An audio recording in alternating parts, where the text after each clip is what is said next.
Ohio State, Texas in the Cotton Bowl. It's going to go down in Arlington or Dallas, wherever you want to say, man. It's in Texas territory, in the state of Texas.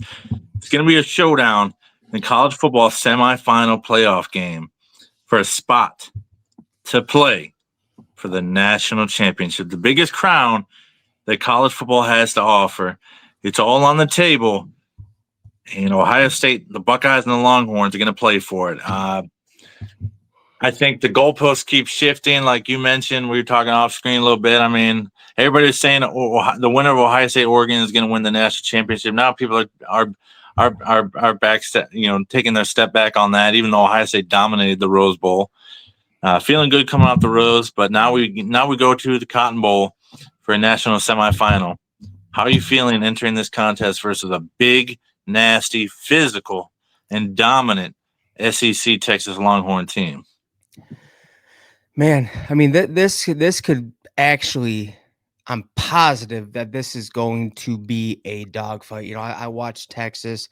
They're very physical up front on that defensive line. They're different. But here's the thing. We were hearing all about that Oregon defensive line, that they're one of the best in the country. And like you said, the field goal post is moving now. It's just like, okay, now they're going up against Texas' D-line. Oregon's D-line was nothing. Like, seriously. Like, but, in actuality, I think this is going to be a dogfight. I mean, Ohio State's going to have to learn how to get into a physical matchup and, have to go toe-to-toe to be able to win that dogfight, which I will say in the past, Michigan got them in a dogfight in the fourth quarter and Ohio State lost. So, yeah. Yep. Things happened and transpired in that contest, and hopefully we have a different outcome for the Buckeyes. This is just the fourth ever meeting between these two historic Titans. Of course, the 2005 Vince Young game, 2006 Troy Smith versus Colt McCoy, as you remember, and then Colt McCoy got his revenge in the Fiesta Bowl. Now we play in the Cotton with a whole new bunch of players, and I can't believe this is the fourth time we've ever played Texas. I mean, thankfully we'll be playing them in 25 and in 26 down in Columbus and in Austin, Texas, in a home and home. But this is the first of three matchups between the Buckeyes and Longhorns. Quinn Ewers, that's the story in this one to me. In all honesty, that's the story. He was a former Ohio State quarterback. He transferred after 1 year, got his $1.4 million, got more than that to go to Texas. I'm certain of it. And he left Columbus after just a few months, about 4 months in Columbus, I think. I don't think he was an early enrollee unless I forgot. But either way, Quinn Ewers, a chance to play Texas. And then the other part of it, our quarterback, Will Howard, he played Texas 4 times and is 0-4 versus the Texas Longhorns in a Kansas State uniform. Now, it's a different roster. That doesn't really mean anything for this contest. It's just an interesting side note. Will Howard's extra motivated to finally beat Texas, the only team he never beat in a Kansas State uniform. Yeah, I mean, like what Quinn Ewers did to Ohio State, man. He came for the money, got a year in. I mean, I guess he got a year, and then he just dipped back to Texas. The rest is history. But I will say, Quinn Ewers is a good quarterback. He's phenomenal. But when he's under pressure and when he gets in tight situations, I don't like the decision making. It's very.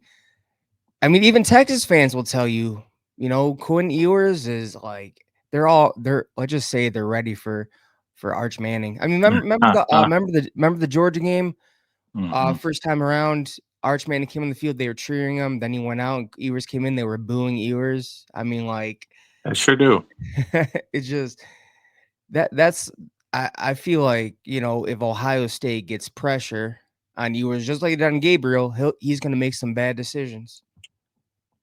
It very well could be. Now, I've seen him be clutch, and I've seen him be terrible in the clutch. I mean, in the Arizona State game, I mean, it was 4th and 13, game on the line, and he throws a touchdown pass. And I was super upset about that. Obviously, I wanted Arizona State as opposed to Texas. There were some questionable no calls on that targeting, but we're not going to talk about that because we're playing Texas. We're not playing Arizona State. So you won't hear any excuses about, oh, we got to play a tougher team, tougher road. Hey, man, if you want to win a national title, you got to beat good teams consistently. Yeah, you Period. know, End of I story. yeah. I mean, I want the toughest road to this national championship because again, I uh I truly believe Interesting. that Ohio State is just has not gotten credit yet for their win over Tennessee, their win over Oregon. I mean, again, the field goal post is going to keep shifting. But anyways, let's take a look at what Ohio State's offense is dealing with. But before I show that, I just want to take note of what Ohio State's offense has done Yes, uh, please. since the beginning of the playoffs. They've outscored opponents 82 to 38, 973 total yards on offense. Will Howard, 630 yards, 5 TDs, a 98.7 QBR. Jeremiah Smith, 13 receptions, 290 yards, 4 touchdowns. Um, Henderson Junkins combined for 292 yards and 6 touchdowns. So Mm, let's mm. look at what we're dealing with, what they're going to be dealing with The Texas on. Longhorn defense. Woo, what I got? So there we go. Defense. So Mm, mm. rushing statistics. All right. So rushing yards per game, they are 12th in the nation with 111.8 giving up 111.8 yards per game. Now, mind you, Oregon had a very good defensive line, Yeah, with Birch and crew. and so did Tennessee. So I do like their chances. I do. I like their chances. Do I think that Ohio State's offensive line is gonna have to play their best game ever? Absolutely. This is a very physical uh Texas defensive line. Don't get me wrong. So big. And yeah, they are definitely big. And who's big number I mean, dude, you're gonna be dealing with Colin Simmons. You're gonna be dealing with who's big number 91? Can't think of his name right now, but I know exactly who you're talking about because he was a dominant force in the first two wins, or the first win for Texas. So Yeah. And their passing defense, they're elite. number 3 in passing defense, 166.1 yards per game. Now, mind you, mind you, we were all hearing about that Oregon secondary. You know, they have the speed, they have the talent, Hmm. and Ohio State just brought it to them. I mean, again, the passing.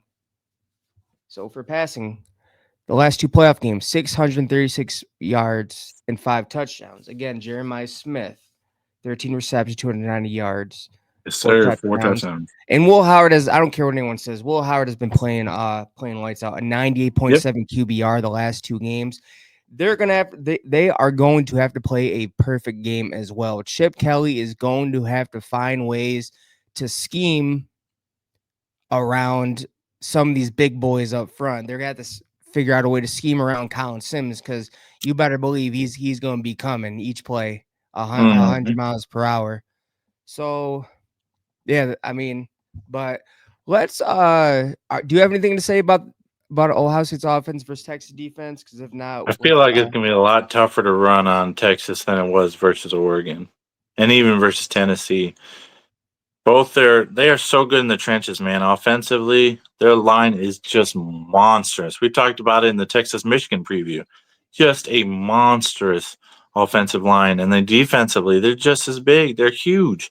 And so for our makeshift offensive line, who has performed admirably, by the way, they're going to have their hands full, man. I think this game is going to be won on the edges again in the passing game. Ohio State's going to be attacking through the air and mix it up with a run here and a run there because I don't think we're going to just run all over Texas, man. no, no, man. I mean, like, Those stats bear it out. They're tough both ways, though, to be honest. yeah, let's I mean, yeah, I agree. You know that this Texas defensive line is going to be a force to reckon with, and like, dude, Colin Simmons. I know I've said his name quite a couple times, but he's Mhm. already looking like a first rounder. Yeah. I mean, He's like, nice. if you're looking at these are NFL players having to stay in college football because of the requirement you need to be at in order to be draft eligible. Yes. That's facts. That's Yep. facts. But all right, let's look at Texas, the offensive side of the ball. Oh Lord, they're just as scary. Oh yeah, so we forgot Texas defense for points per game. They give it up 14.5 points per game, dude. Wow. That's it. And opponent, they're really good in the red zone as well. Opponents' red zone scoring, they're number one overall. 61 opponents have had a 61.54% success rate in the red zone. Wow. Wow. Okay. Yeah. I know Jadon Blue, obviously Quinn Ewers, Trey Wingo. They got weapons all over the field, man. They're gonna be tough to contain. I think Caleb Downs is gonna have his hands full, and I think Yeah.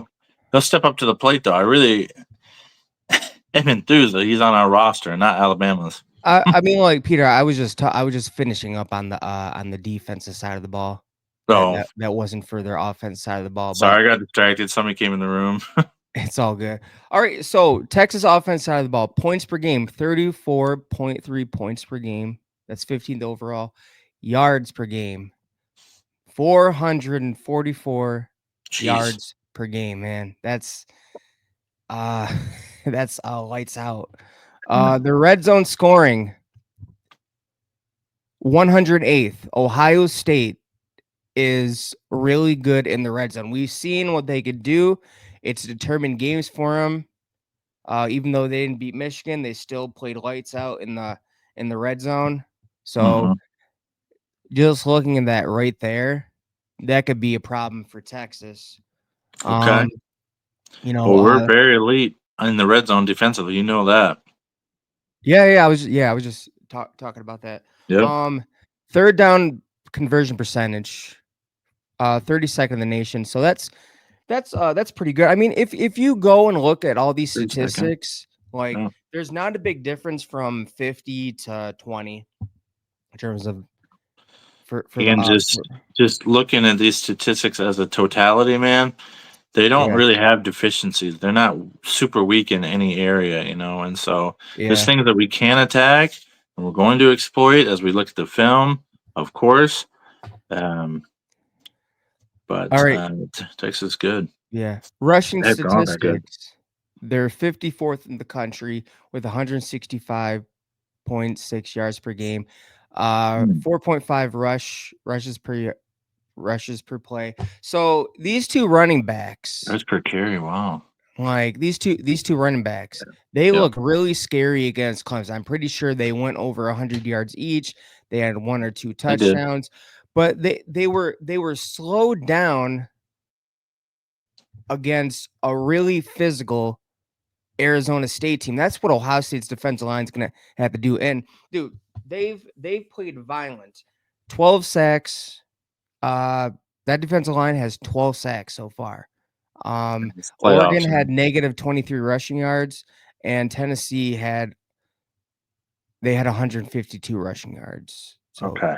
that last one. So, but passing statistics on offense, um, pass yards per game, they're 13th in the country. No surprise.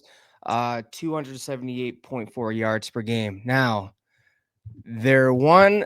So a lot of people talk about Ryan Wingo, Yeah. but what about Golden, dude? He's Golden's played, nice. He's phenomenal as yeah, well. he's played phenomenal. But here's the I'm thing: really Ohio what I State has only given up yeah. 2 pass touchdowns since the Oregon game. Yeah, October 12th, yep. And they were in the Oregon game again. That's what's funny. I think Quinn Ewers will probably get at least one. I'd be very surprised if we held Quinn Ewers to 0 touchdowns. But what I'm concerned about defensively is Jadon Blue and Wisner. I mean, they're both explosive, powerful, speedy, shifty backs, and I think Ohio State defense gonna have their hands full. Ty Hamilton and Tyleek Williams, they better be disruptive. That's all I gotta say about that. Get in that backfield, make some TFLs. I mean, like, look at Texas is really good at scheming on the offensive side of the ball in terms Yeah, of scheming around yeah, best defensive players on the opposing team. that's a great I mean, point. for example, when they played Michigan, you had Mason Graham, Kenneth Grant. They would attack the edges, and as soon as Mason Graham, Kenneth Grant came out of the game, they would run down the middle. I just, but I just, it's so hard to see any deficiencies on the defensive side of the ball Mm. for for Ohio State. I mean, let's look at Ohio State's. It's an elite unit. There's no question about that. Oh, it The best definitely is. defense in America, in my opinion. I mean, Texas is top five. look at this. Points per game, number one, 12.1 points a game. Yards per game, number one, 245.0 yards per game. Uh point red zone, opponent's red zone. They're two. That's not bad at all. Like, dude, they're either top 5, number 1, or just it's very hard to find any weaknesses on this defense. Now let's look at the oh my gosh, dude. They're number 1 in sack percentage for on the defensive side of the ball. Jeez. Um, they're number 1 in terms of pass yards per game. And you know what, dude? Like, yeah, Quinn Ewers is gonna get his, but they completely shut down Gabriel. I Sacked him see 8 times. I see Dylan in terms of like, yeah, Dylan Gabriel and Quinn Ewers look great when they have time in the pocket, but we've seen what they can do when someone gets in their face. They hold on the ball for too long, they make mistakes, they they throw interceptions. Hmm. I think they're two of the same. They're two of the same quarterbacks, even though Gabriel is more lethal with his legs. Um, Yes, for sure. but so rushing defense, uh, they're number 4 in the country, giving Jeez. up 92.6 yards per game. Now, mind you, yes, they knocked out Jordan James. They knocked Jordan James out of the game, but Oregon ended up with negative 23 rushing yards. Yep. Negative 23. I get that. What's their faces? Blue and Blue and Wisner, yeah. yeah, I get Blue and Wisner are different. But this defense, man, they're playing violent. They're playing angry. I've been waiting for that all season. Well, it's been hard to run on us. Tennessee got a little bit, but Caleb Johnson, he was on pace for 1,500 yards, and we totally knocked him off that. Knocked him off that and held him under 100 yards. I don't think we've allowed a 100-yard rusher all season, unless I'm mistaken.